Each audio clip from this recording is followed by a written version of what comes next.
2025, une année qui a propulsé le VTT Cross Country vers de nouveaux sommets. De la chaleur du Brésil au froid automnal du Canada, les meilleurs coureurs mondiaux se sont affrontés tout au long d'une année marquée par des retours, par des départs et des moments historiques.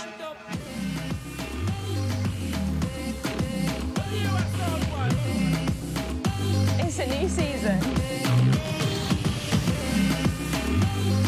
It's 2025.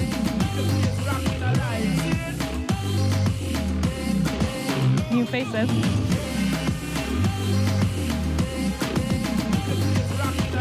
This is 2025. Dimanche au programme, 2 continents, le coup d'envoi a été donné en mars au Brésil, le début d'une aventure inoubliable.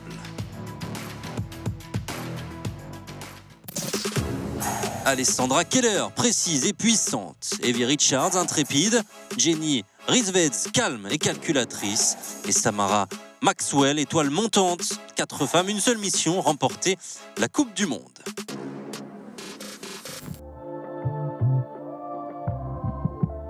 Ouverture de la saison à Araxá, au cœur du Brésil.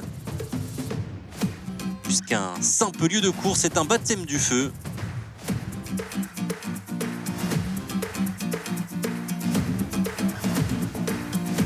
Pour les coureuses, il ne s'agit pas seulement d'une question de jambes. Il faut aussi adapter le rythme à la chaleur et au bruit. La saison 2025 commence ici.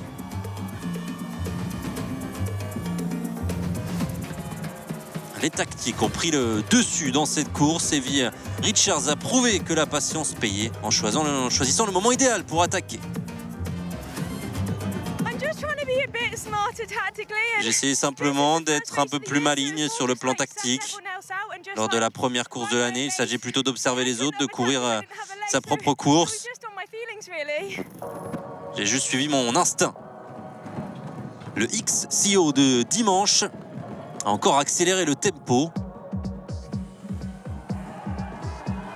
Samara Maxwell, la jeune néo-zélandaise, a géré son effort comme une vétérante, se retenant au début et en privilégiant l'agressivité. À mi-parcours, alors que le peloton se fragmentait, elle a lancé son attaque.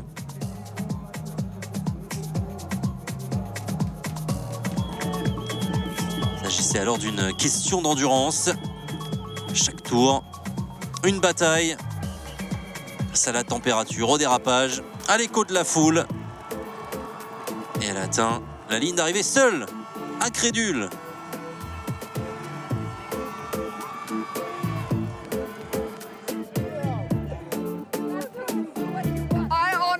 Honnêtement, je n'arrive pas à y croire. Je n'arrêtais pas de me dire, c'est pour remporter une victoire en Coupe du Monde. Tu peux souffrir autant, car tu n'y arriveras pas si tu ne souffres pas. C'est toi qui vas être à suivre cette saison, non ? Ah, calmez-vous, il n'y a qu'une course de fête.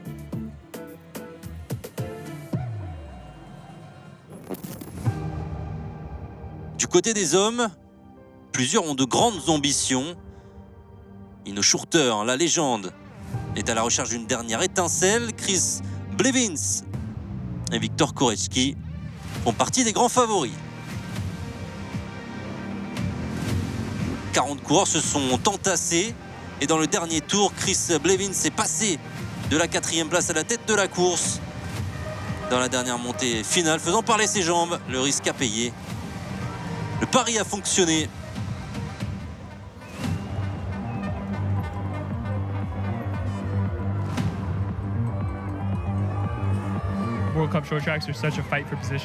Les courses de la Coupe du Monde sont une lutte permanente pour les positions.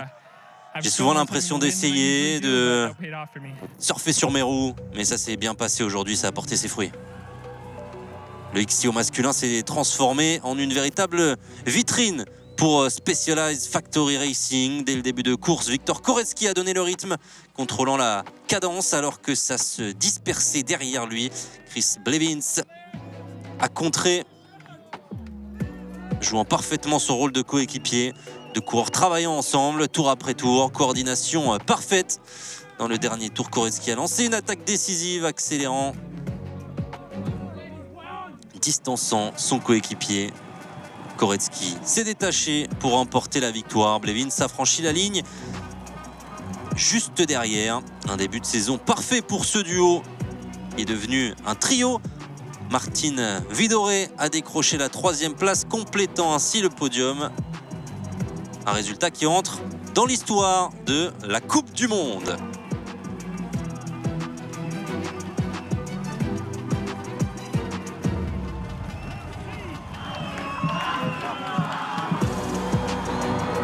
Specialized Factory Racing do the triple.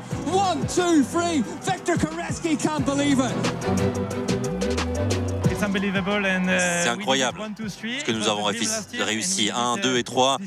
C'était notre rêve l'année dernière. Nous l'avons réalisé aujourd'hui lors de la première course de la saison. C'est juste un rêve.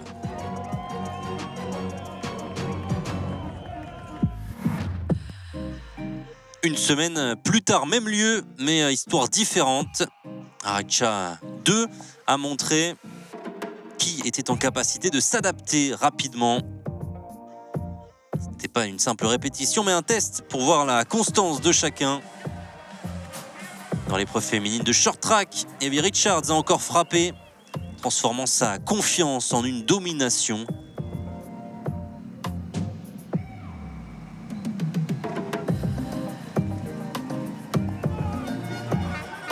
Lorsque la cloche du dernier tour a retenti, elle a trouvé son rythme pour s'imposer.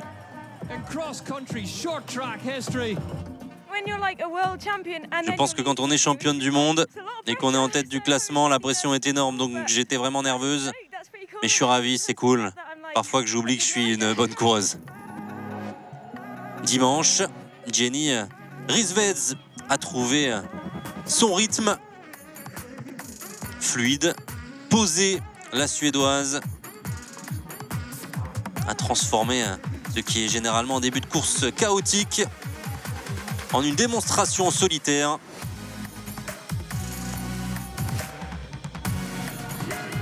De la sérénité jusqu'à la fin de la course. Derrière elle, Samara Maxwell a lutté. C'est Risswell qui s'impose.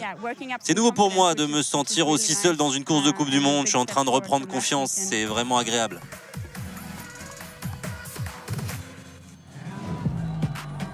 Dans le short track masculin, nouvelle performance impressionnante du duo en grande forme dans ce début de saison. Chris Blevins s'impose devant Victor Koretzky. Confirmation de la domination de Specialized Factory Racing. C'est génial de pouvoir se battre pour la victoire, mais aussi de savoir que l'on célèbre la 2e place avec ses coéquipiers. Nous allons nous réjouir les uns pour les autres. En fait, on parle de tactique maintenant, et c'est un véritable tournant dans notre sport. Nous sommes des coureurs, nous voulons gagner toutes les courses, et c'est pourquoi nous faisons partie de la meilleure équipe du monde. Specialized Factory Racing, l'équipe a une nouvelle fois brillé. Adrien Boissy, le jeune prodige, a gravi les ascensions du milieu de course, obligeant Blevins et Martin Vidoré à se lancer dans une poursuite effrénée. Blevins a puisé dans ses réserves comme jamais auparavant, revenant sur Boissy dans la montée et ripostant dans la descente. La célébration sur la ligne d'arrivée n'était pas seulement de la joie, mais aussi de l'épuisement et de l'admiration quant à cette nouvelle génération. Et c'est bien Blevins qui a démontré sa puissance. Tout était flou. J'adore ce genre de course où tout se passe en même temps, où il faut rester concentré. Adrien Boissy m'a obligé à puiser dans mes réserves. Martin a également fait une course incroyable. C'est vraiment génial de vivre ça en équipe. Après 2 semaines, le Brésil nous a offert une très très belle course. La suite s'annonce passionnante. Des forêts du Brésil à celle d'Europe, Nové Mesto en République tchèque, au cœur du cross-country, la cathédrale où naissent les légendes. Dans l'épreuve féminine, tous les regards étaient rivés sur Puk Pieters. qui disputait sa première course de la saison. La jeune star néerlandaise a fait preuve de beaucoup de sang-froid, gérant chaque accélération, chaque sprint pour s'imposer. Il faudra la suivre de près cette saison.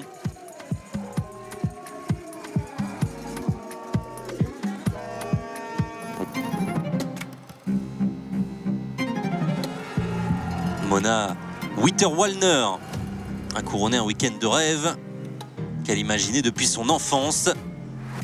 Le XCO de dimanche était spécial, ce qui nous rappelle pourquoi ce sport captive autant. Il y a eu de la pluie pendant la nuit, ça a rendu le parcours dangereux.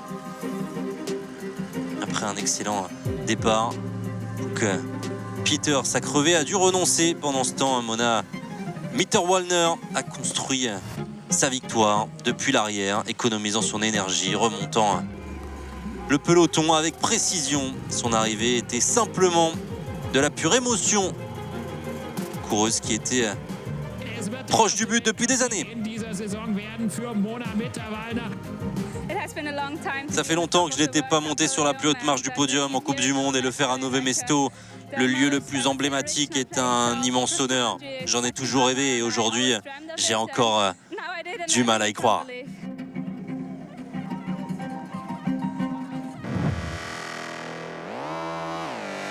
Tous les regards étaient tournés vers Chris Blevins, l'homme en forme de ce début de saison, et sur un autre homme, Mathieu Van Der Poel, de retour sur la ligne de départ d'une course en Coupe du Monde. Les spectateurs attendaient son explosivité qui avait tant manqué. Mais la forêt en a décidé autrement. Van Der Poel a dû chuter 2 fois en quelques minutes. Il a bien essayé de continuer, mais c'était trop difficile. Frustré, meurtri, il a abandonné. Mettant fin à son rêve à la mi-course. À l'avant, le chaos a joué en faveur de Chris Blevins. Calme et patient, il est resté à l'écart des ennuis. L'Américain était intouchable dans la dernière montée. Il a accéléré, levé sur les pédales, creusant un écart définitif. Il n'y avait plus de doute. Il a franchi les lignes, levé les bras. Ce n'était pas seulement une nouvelle victoire, c'était une rédemption. Après des années de tentatives infructueuses, il s'impose à Nové Mesto et remporte sa première victoire en XCO. Ça fait maintenant 11 ans que je suis ici. J'ai pleuré dans les bois après une mauvaise course chez les juniors. J'ai pleuré moins de 23 ans aussi. J'ai ressenti toutes les émotions. Et aujourd'hui, c'est magnifique de gagner dans ce lieu emblématique.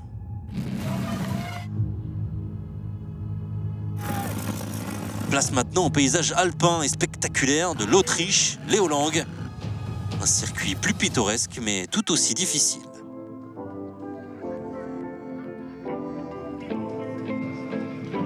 Puk Peters s'est aligné et a montré détermination. Elle a été déjà assez proche auparavant, mais malchanceuse. Véritable leçon.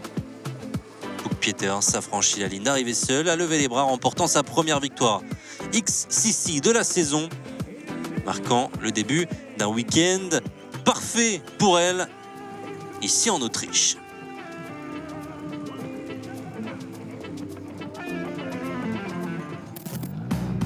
Le dimanche matin à Leolang, après sa victoire du vendredi en short track, Puk Peters faisait peur à tout le monde. Allait-elle enchaîner 2 courses parfaites? C'est un départ fulgurant. Elle avait été rapide toute l'année, constante, dominante même, mais pas encore irréprochable. Dès le premier tour, elle a su imposer son rythme, forte dans les montées, fluide dans les descentes et imperturbable sous la pression. À mi-chemin du 4e tour, elle a encore frappé. À partir de ce moment-là, elle n'a plus regardé en arrière, malgré quelques frayeurs dans la boue. Pas de panique, pas d'énergie gaspillée. Derrière elle, ses rivales ont dû faire face à des problèmes mécaniques, à des chutes. L'écart s'est creusé tour après tour. Lorsque Pieters a entamé son dernier tour, la foule s'est levée. La championne néerlandaise était sur le point de remporter sa première victoire de la saison en Coupe du Monde. XCO, Brooke Pieters a de nouveau triomphé, réalisant le doublé ici à Leogang. Samara Maxwell termine à la 2e place.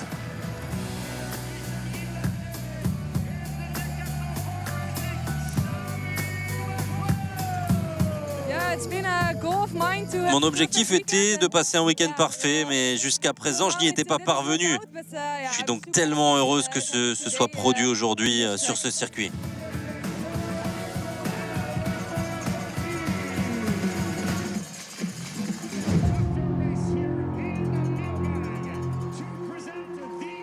Chez les hommes, Leolang a été le théâtre d'un retour en force d'un vétéran, Andrei Chink. Réputé pour sa puissance et sa persévérance, le coureur tchèque cherchait à remporter une victoire. La course se déroulait sur un parcours glissant et lent en raison des pluies nocturnes. Chink a fait preuve d'intelligence, pas d'attaque précoce, plutôt de la patience. Alors que Blevins peinait en queue de peloton, que ces jeunes rivaux se battaient entre eux, eh bien, Chink a attendu le moment idéal dans l'avant-dernière montée.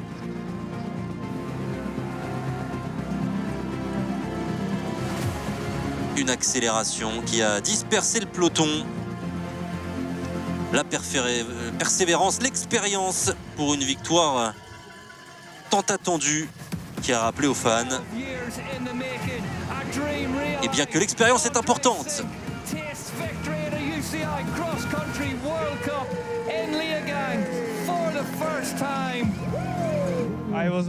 J'ai attendu longtemps pour ça.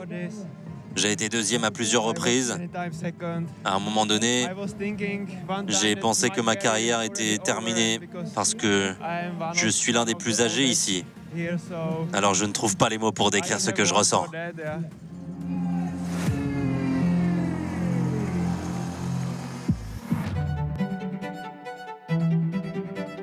Val di Sole, la poussière italienne, les pentes raides, l'énergie des Alpes.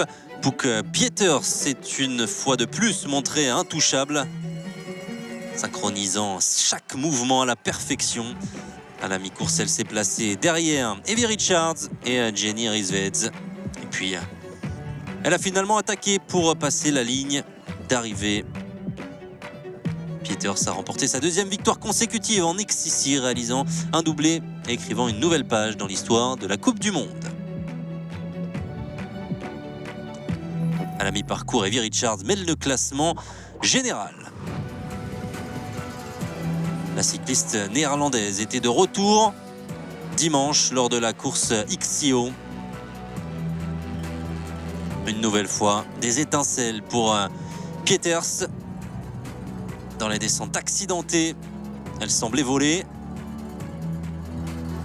Malgré une petite erreur qui lui a valu une chute, elle a atteint son principal objectif, une nouvelle victoire à Val di Sole. Pieters a réalisé un exploit qu'aucune femme n'avait encore accompli. 2 doubles victoires consécutives en XCC et en XCO. The first woman to do the double in elite level UCI Cross Country World Cup racing. Derrière elle, Samara Maxwell, 2e. La néo-zélandaise a confirmé son excellente forme cette saison. Et sa régularité lui permet de rester en tête du classement général. Derrière elle, on retrouve Nicole Kohler et Brooke Pieters.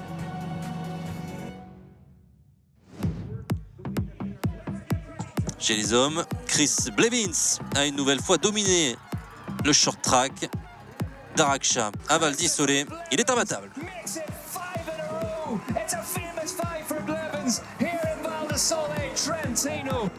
It's easy to let the ideas of what you've done or Il est facile de laisser s'accumuler les idées sur ce que vous avez accompli ou la peur de tout perdre.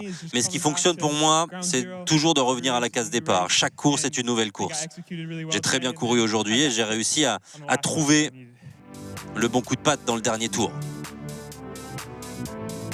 Avec 5 victoires en autant de courses, Chris Blevins est évidemment en tête du classement général devant son coéquipier Viktor Koretsky.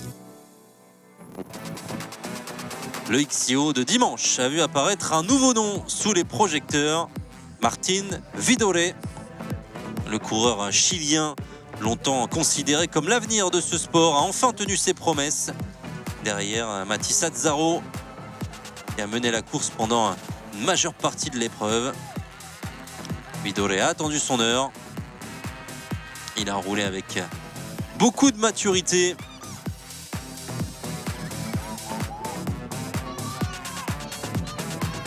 Il a décidé de frapper au bon moment. À chaque tour, son rythme devenait plus fluide. Sa confiance était renforcée.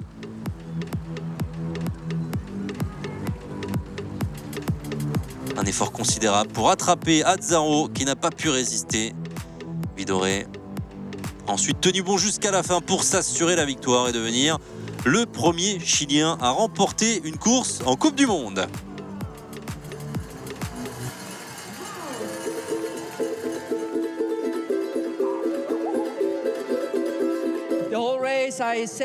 Pendant toute la saison, je me suis dit tu peux y arriver, j'ai simplement persévéré, j'ai trouvé mon rythme, j'ai pris mon temps au début et puis j'ai puisé dans mon énergie. La foule était là heureusement, merci beaucoup, je suis très heureux et vive le Chili!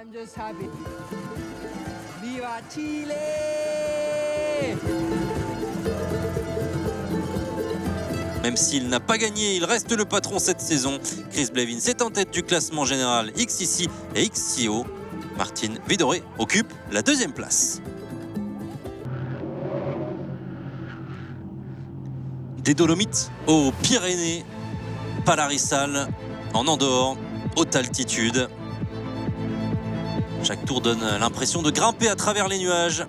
La montagne ne pardonne pas.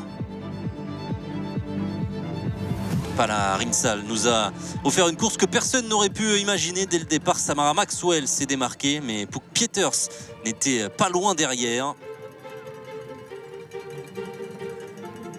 Au milieu du 2e tour, le pneu arrière de Maxwell s'est dégonflé. Calmement, elle a gardé son sang-froid. Changement rapide, une profonde inspiration. Elle est de retour sur son vélo. Désormais loin des leaders. À l'avant, Pieters en a profité. Mais tout semblait encore possible. Les erreurs se sont accumulées dans une descente technique et éprouvante. Pieters a été ralenti par une erreur de trajectoire. Maxwell est tombée en essayant de rattraper sa rivale. Mais elle n'avait pas dit son dernier mot. Une à une, elle a remonté le peloton, dépassant ses rivales, nourries par la foule également.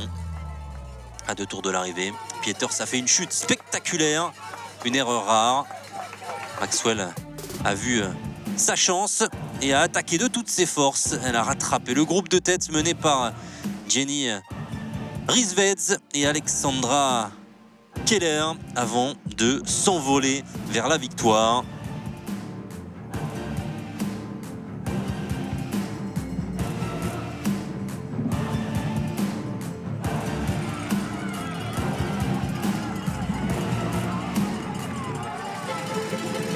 Une victoire fondée sur la résilience, le courage. J'ai crevé, j'ai fait 2 chutes en l'espace de 5 secondes. Je me suis dit ça va être une journée où je vais paniquer, où je vais dégringoler au classement. Mais en fait, je suis une battante. Alors je me suis ressaisi et j'ai battu tout le monde un par un. Je suis remonté.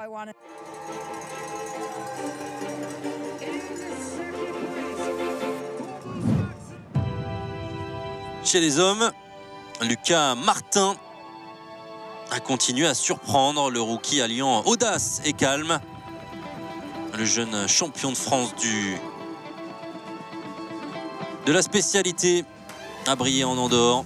Une nouvelle étape importante, sa première victoire en Coupe du Monde Élite. Il a couru sans crainte. Le XCO de dimanche. Maintenant, avec ce circuit en haute altitude, Tom Pidcock participait à sa première course en Coupe du Monde de VTT cette saison. Parti d'une ligne de départ difficile, il s'est frayé un chemin vers l'avant. Puissance et précision, tour après tour, Pidcock a progressivement gagné du terrain, choisissant des trajectoires nettes, évitant les ennuis, alors que certains vacillaient. Luca Martin a mené la première ascension, mais Pidcock a bien réussi à le rattraper dans la montée raide. Eh bien, il s'est levé sur sa selle pour tout simplement s'échapper sans regarder en arrière. Au dernier tour, il a pris une solide avance. Luca Martin l'a poursuivi sans relâche, mais il a été ralenti par un problème mécanique. Pidcock était de toute façon le plus fort. Perfect performance, the perfect race. Pidcock, perfection in power and soul. Super nice. C'est vraiment génial de remporter enfin la course ici. C'est un peu comme chez moi. Après plusieurs années passées à courir ici, ce n'est pas un circuit facile, ça c'est sûr. Le retour de Pidcock au cross-country lui a valu une victoire éclatante, incontestable. Il réaffirme son statut de grande star. Léger en France, une marée humaine, de la boue, des émotions fortes, des montées courtes mais brutales et des descentes glissantes. Jenny Rissveds, elle était calme, prenant le temps de tout analyser, de la sérénité au milieu de la tempête. Une leçon de maîtrise et une première victoire en X66 cette saison. 2 jours plus tard, Rissveds a récidivé, livrant une nouvelle performance magistrale en XCO, malgré la boue. Ce n'était pas spectaculaire, c'était efficace. Pendant ce temps, Samara Maxwell a de nouveau été prise au dépourvu, une chute qui l'a ralenti et l'a empêché de se battre pour la victoire, alors que Rissveds réalisait un doublé. Bagarre acharnée pour la 2e place entre Maxwell et Keller.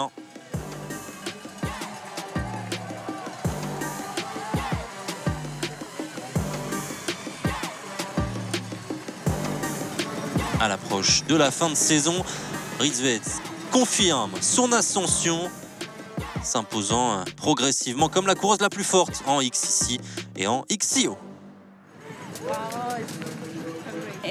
Les conditions étaient difficiles aujourd'hui en raison de la pluie des derniers jours. J'étais nerveuse pendant la course, mais tout s'est super bien passé.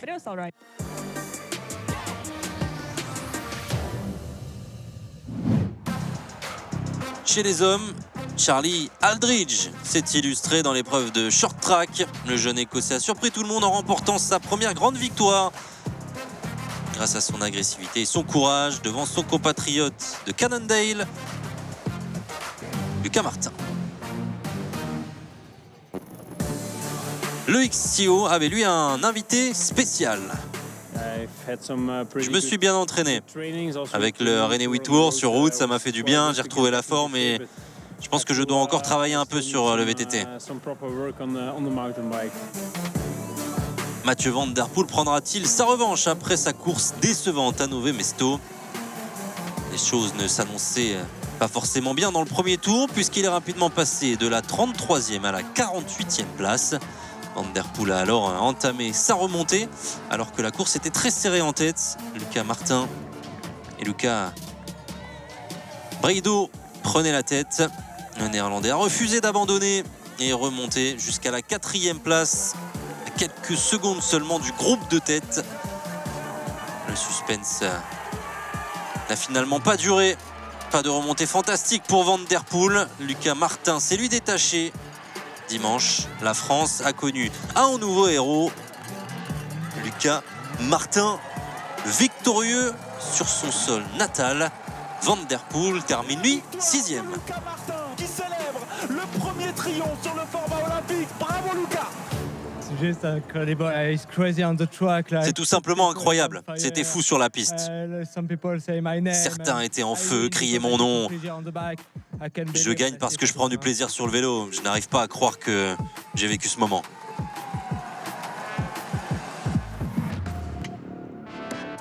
Let the Ride, le cœur émotionnel de la saison.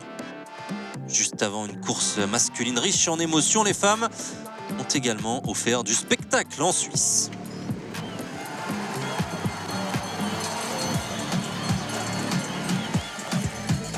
Dès la première ascension, le rythme était élevé. Jenny Rissveds et Savilia Blunk ont pris le contrôle.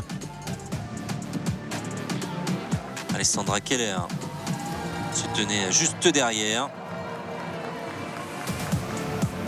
La coureuse de l'équipe Decathlon Ford Racing visait sa première victoire en Coupe du Monde et a mis ses rivales sous pression, Richards et Maxwell étant distancés. Mais le désastre a finalement frappé Blunk. En voulant ajuster ses lunettes, elle a chuté. Keller a saisi l'occasion, rattrapant Rissveds et prenant la tête. Le public l'a senti, la championne suisse était en marche. Un moment de fierté et de soulagement pour elle à la maison après des mois de quasi-échec. Je me suis donné à fond. J'ai essayé d'aller aussi vite que possible, encouragé par tout le monde. C'était vraiment incroyable. Avec tout le monde ici, la famille, l'équipe, franchement, merci. Let the Ride 2025, une Suisse au sommet. Le genre d'arrivée dont rêvent tous les champions.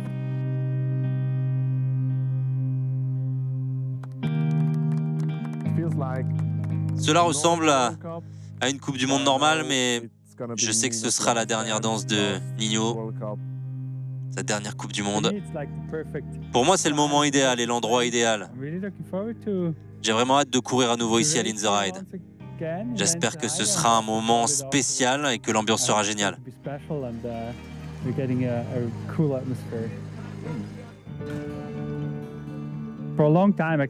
Pour moi, c'est le moment idéal. Quand j'ai vu le calendrier, je me suis dit que c'était l'endroit parfait. J'ai connu tellement de grands succès, tellement de bons souvenirs ici à Let the Ride. C'est juste ici que ma carrière doit se terminer. La boucle est bouclée.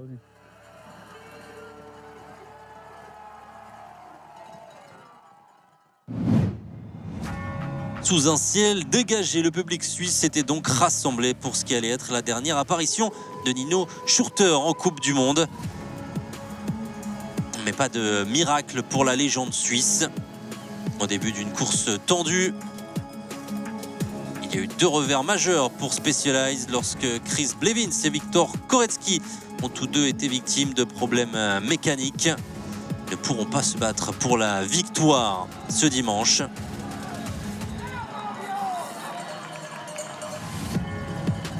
À l'avant, c'est Alan Etherly qui a pris le contrôle. Le champion sud-africain semblait au meilleur de sa forme. Le rythme de Etherly était impeccable. Tour après tour, il a parfaitement géré son avance.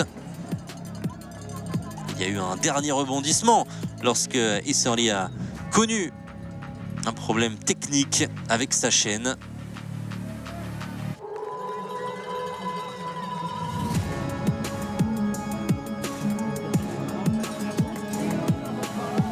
Descendre de son vélo à deux reprises, mais son avance était suffisamment importante pour lui permettre de tenir bon. Le Sud-Africain remporte donc cette course à Let the Ride.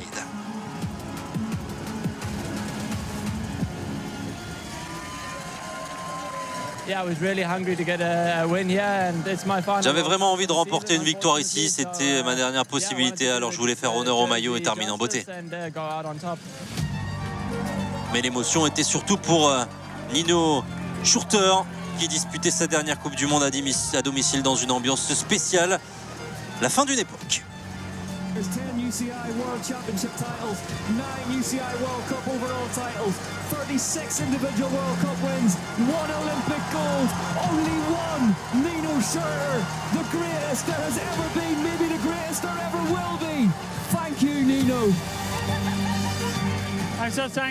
Je suis tellement reconnaissant pour tout. Ça a été une carrière incroyable. Et vous voyez ça, ces gens-là m'ont toujours poussé à aller plus loin. C'est agréable de ressentir ça une dernière fois.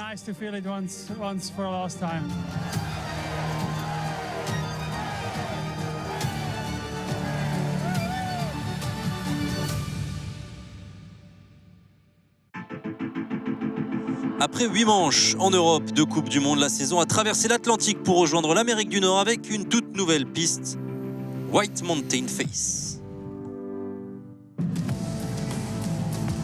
Lake Placid aux États-Unis, un nouveau site pour une nouvelle masterclass de Jenny Rissveds, la Suédoise. C'est à nouveau montré tactique calme et réfléchie pour l'emporter.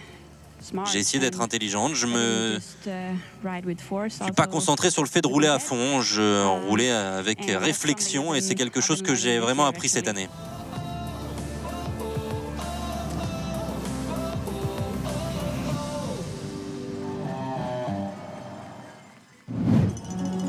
Dimanche, lors de la course XCO, Jenny Rissveds a une nouvelle fois démontré la maturité tactique d'une championne. Un nouvel exemple de sa transformation. Elle a développé un véritable instinct de tueuse cette saison. Une course dominée du début à la fin par la coureuse la plus forte de cette fin de saison.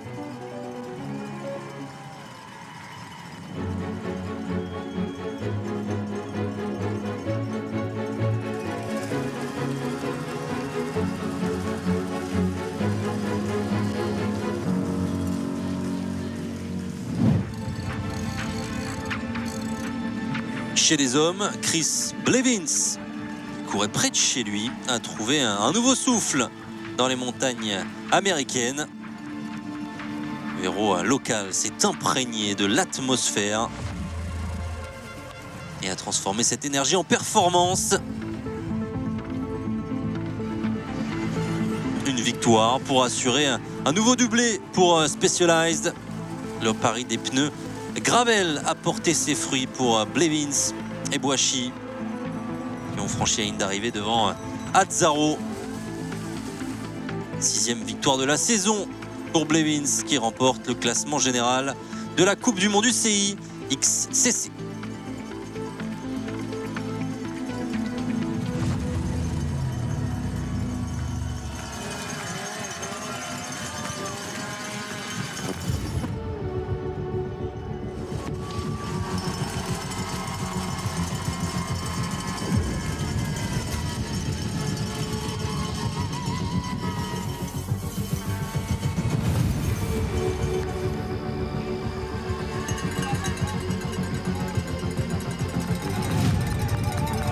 Nouvelle bagarre épique entre deux coéquipiers lors du XCO. Adrien Boachi, Blevins, un duel.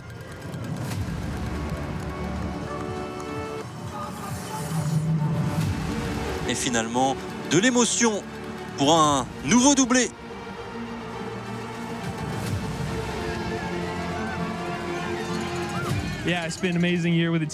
Cette année avec l'équipe a été formidable.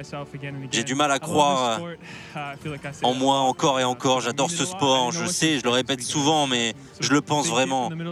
Je ne savais pas quoi m'attendre cette semaine. J'ai connu une grosse baisse de régime.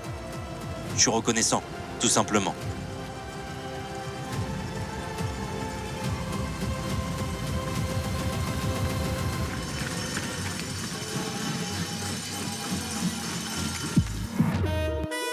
Mont-Sainte-Anne, la grande finale, la piste emblématique au Canada, berceau de la Coupe du Monde et dernière épreuve.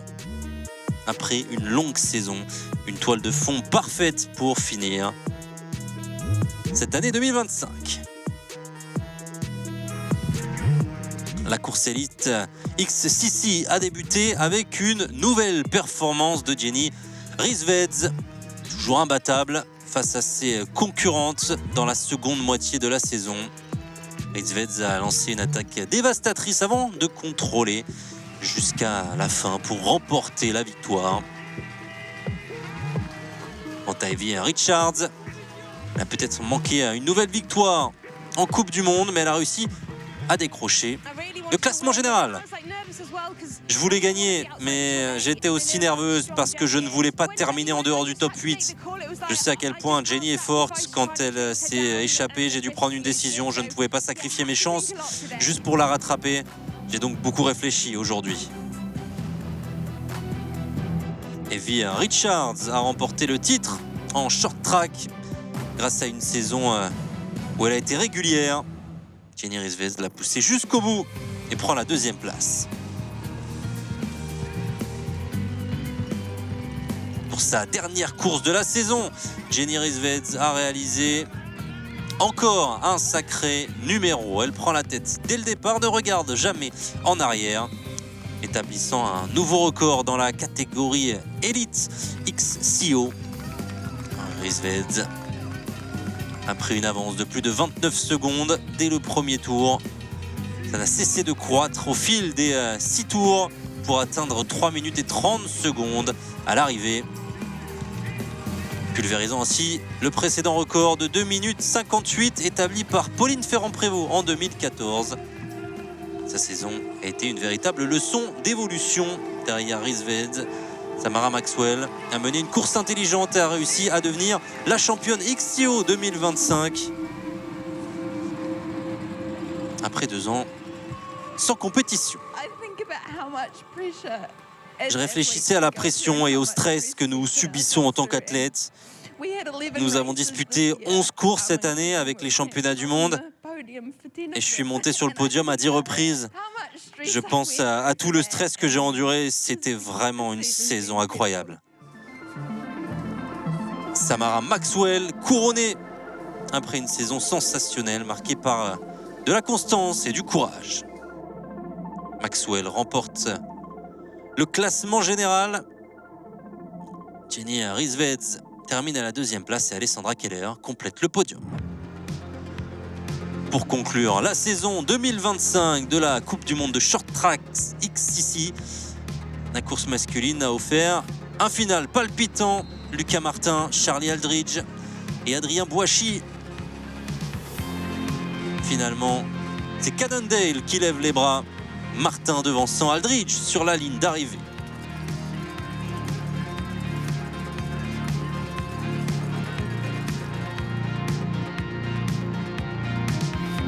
Chris Blevins a transformé sa régularité en domination et remporte le classement général du XCC devant Lucas, Marine et Aldridge. Tension et suspense jusqu'à la fin. La saison de cross-country s'est terminée en beauté à Mont-Sainte-Anne.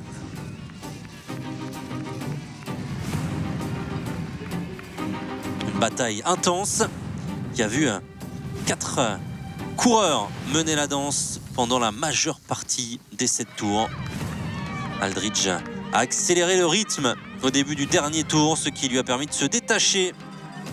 Martin Vidore a tout donné pour rattraper Aldridge.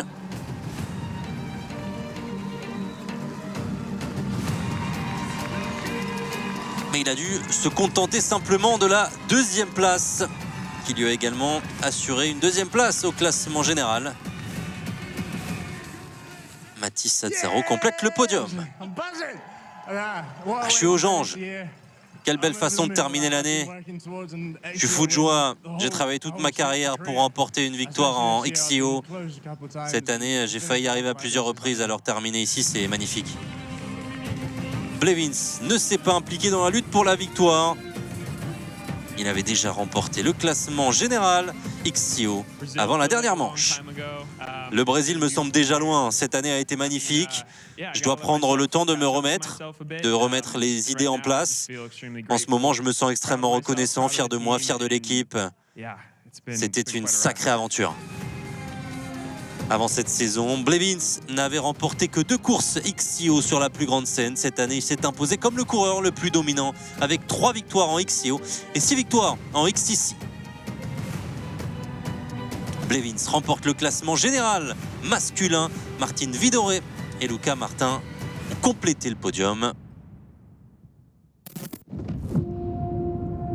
Les champions sont couronnés et une nouvelle génération émerge.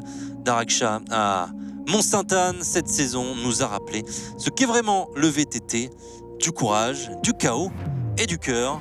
Vivement la saison prochaine.